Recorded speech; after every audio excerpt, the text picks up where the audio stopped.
Welcome to Euractiv's Tweets of the Week. This week, Bercow's bombshell is rather splendid, Orban's not banned, but he is suspended, and Google and Vestager are definitely unfriended.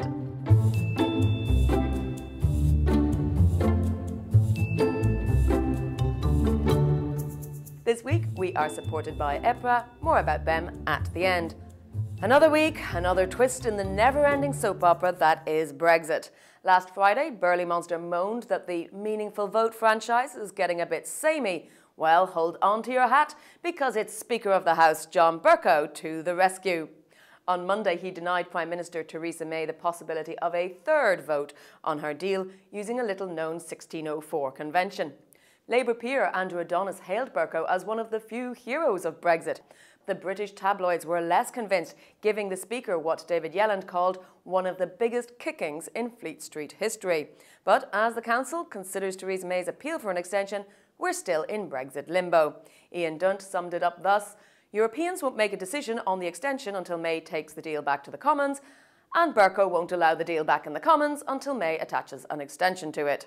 Daniel Buffy reported that former European Council President Herman Van Rompuy said, in any normal country, Theresa May would have resigned a long time ago. And the Telegraph thinks everyone would prefer the end of May. On Wednesday, the European People's Party held an extraordinary meeting to discuss the thorny topic of Viktor Orban and his Fidesz party. The Hungarian leader has been straining relations with the group for his attacks on Jean-Claude Juncker, attempts to oust a George Soros-funded university, and general anti-EU values.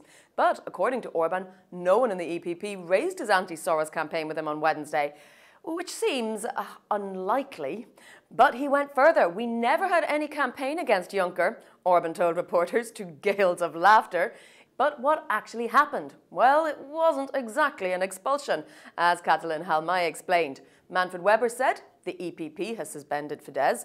Orban himself claimed we've unilaterally suspended our membership, and the adopted text reads, the EPP presidency and Fidesz jointly agree that Fidesz suspends its membership. The EPP had hoped to put the whole Fidesz issue to rest. So did it? No. No, it did not, as all the other groups lined up to criticise the move. ALDE leader Guy Verhofstadt called the agreement between the EPP and Fidesz a political trick and a fudge that shames Europe. S&D said it was too little, too late, and the Greens' Ska Keller said it was far from enough. Finally, this week, Google was slapped with another €1 billion plus fine for anti-competitive behaviour.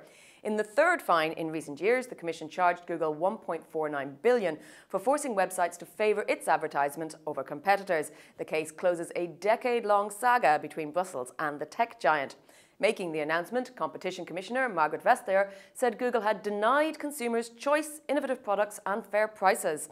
Asked by reporter James Crisp which was the naughtiest of all the tech giants she has fined, Vestager responded that since the GDPR, she doesn't keep lists. Cue more giggling in the press room. It's been a funny week to be a journalist.